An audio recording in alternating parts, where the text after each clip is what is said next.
John Harbaugh. He had this to say about Lamar Jackson, Plex, and TJ. And I just, we'll get to Lamar's tweet and we'll get to that language. But here's what Harbaugh had to say. A tweet yesterday about his injury. Did you know he was going to do that, or did you kind of find out when we did?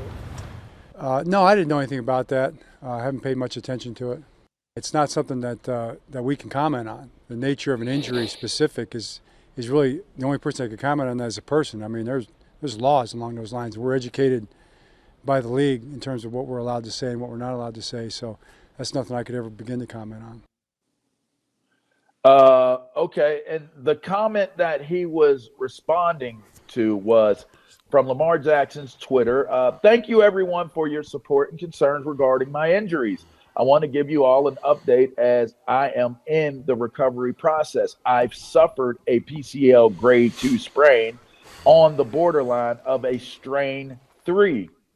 There is still inflammation surrounding my knee and okay, so my knee and my knee. Surrounding my knee and the knee. Okay.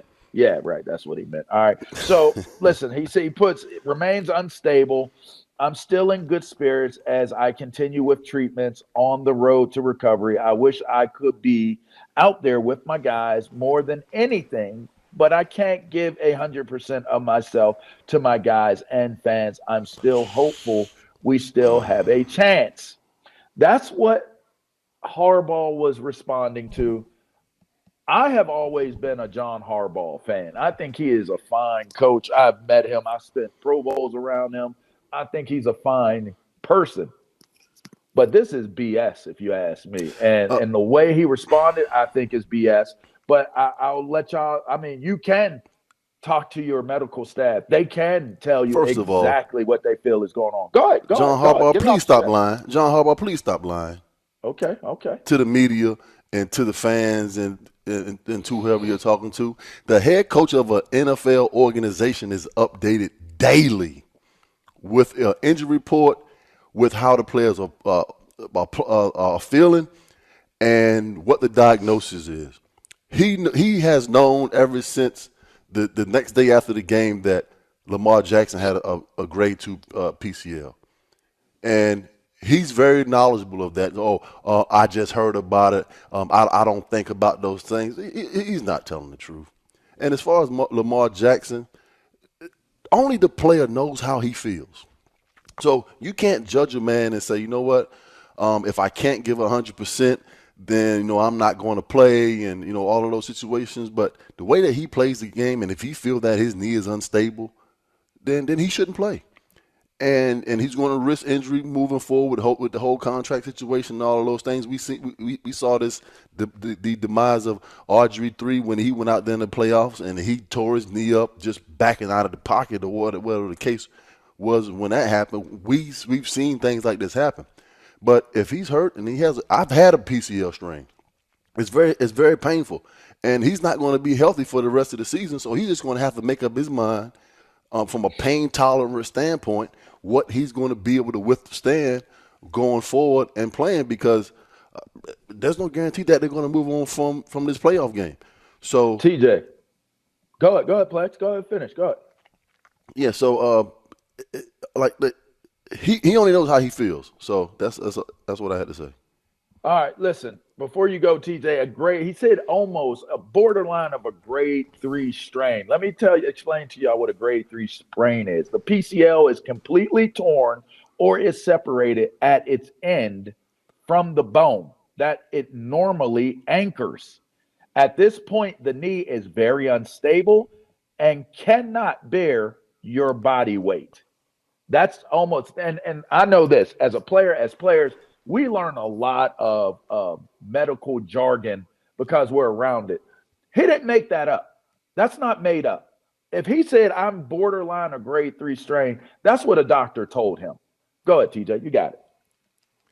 So I tore my PCL I tore my PCL and I missed 3 weeks. It was just off season.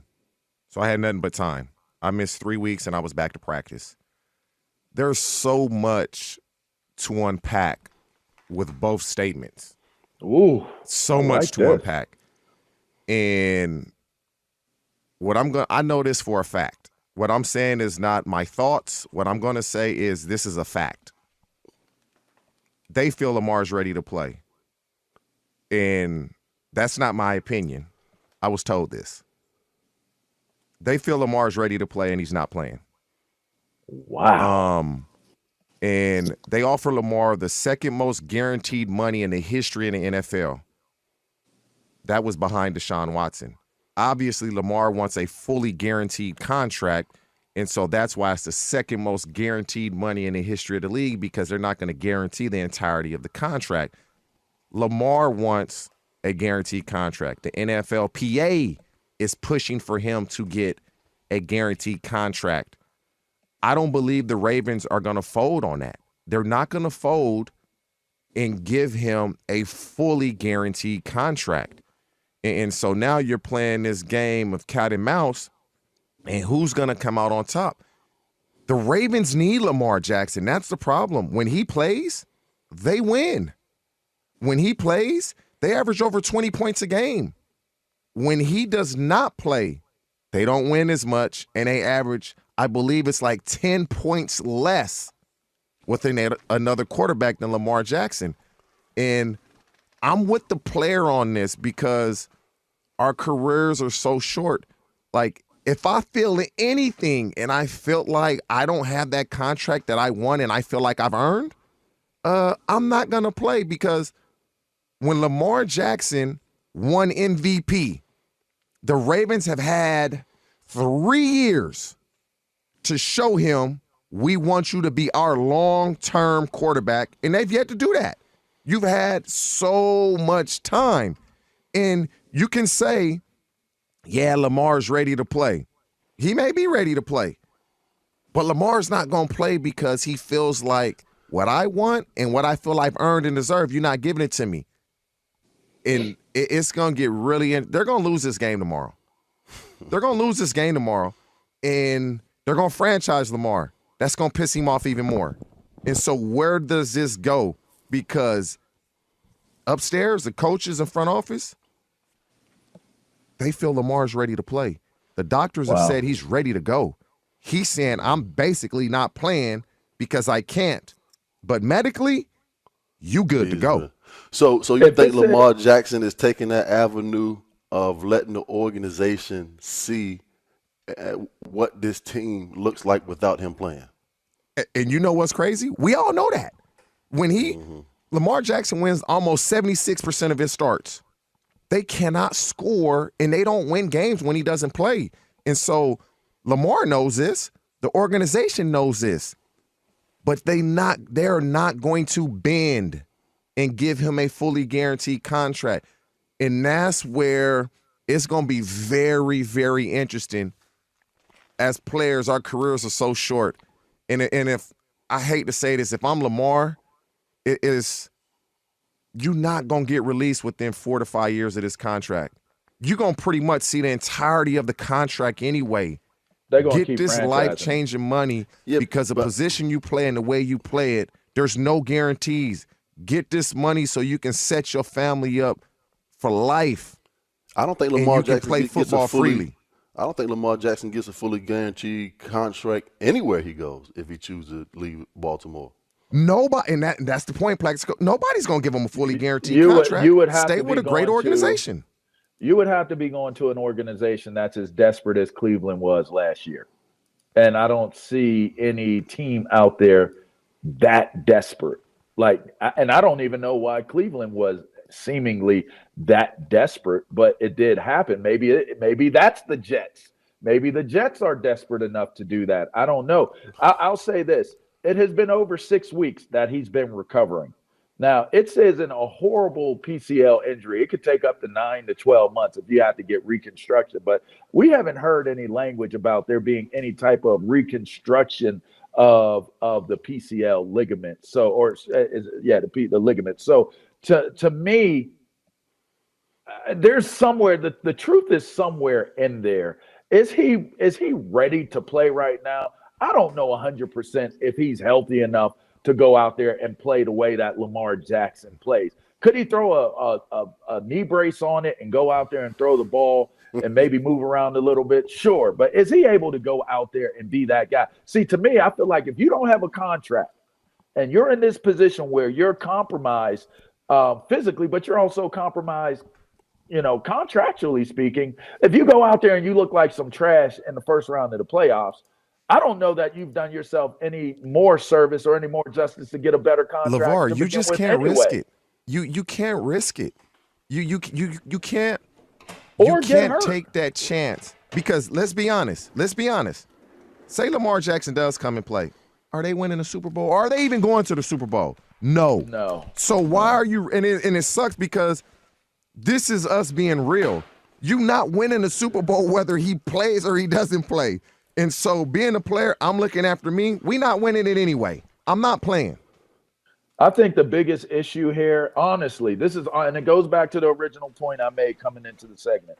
The biggest issue here, guys, is the way Harbaugh has handled it. And even if you have like a disdain towards the way Lamar is handling it, he has made it so obvious. Like, to say you're franchise quarterback, I haven't paid attention to it. Hey, He's LaVar. over there with the trainers. I'm not paying attention. But what does that like, tell you? Bunch of baloney. That tell you that I can move on without you. No, that's telling you. To me, I'll move on without you. It's telling what Harbaugh's statement is telling you is, we all feel you're ready to play, so now I'm not even going to talk about it.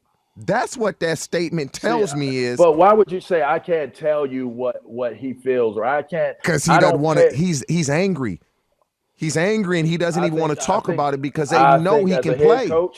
As a head coach, you got to handle it differently, even if you're angry. Because to me, that now exposes an element of the relationship between Lamar Jackson and the head coach, specifically, not just the organization, but the head coach, that says that there is the possibility that this thing is deteriorating right in front of our eyes. You got to manage it better than that. And you got to be on the same page as Lamar. You can't sit there and go on and say, I can't say what he feels. I don't know what he's doing. I don't watch what he's doing with the trainers. You can't do that, TJ. You can't do that. No, you can't. But it's a playoff game. Do that. It's a playoff game. You shouldn't do it. I wouldn't say you can't. You shouldn't do it. You should not do it. And you should not do it. This is a playoff game. They just played the Bengals last week, and they feel he's good to go. And Harbaugh is probably like, why are y'all asking me this? You guys know what's going on. Like when he's by law, I can't discuss this. What Plaxico said is absolutely right. They get a memo on every player that's injured every single day and what's going on. If you couldn't talk about it, why do you get briefed on any injury with any player? Yeah, and also with that statement that John Harbaugh made, he was 100% positive that Lamar Jackson was going to play this weekend. He that was the attitude from him at the end of the regular season, moving forward. So you know what? I got my quarterback coming back next week. Now we have a real chance to win the football game, and he finds out during the middle of the week that Lamar Jackson has basically made an executive decision to seat himself and all not three go of out us. and play in this game. Are we playing if we're Lamar? All three of us. Are we playing if we're Lamar Jackson? I plead the fifth on that one. Wow. Fifth. 1, 2, 3, 4, fifth.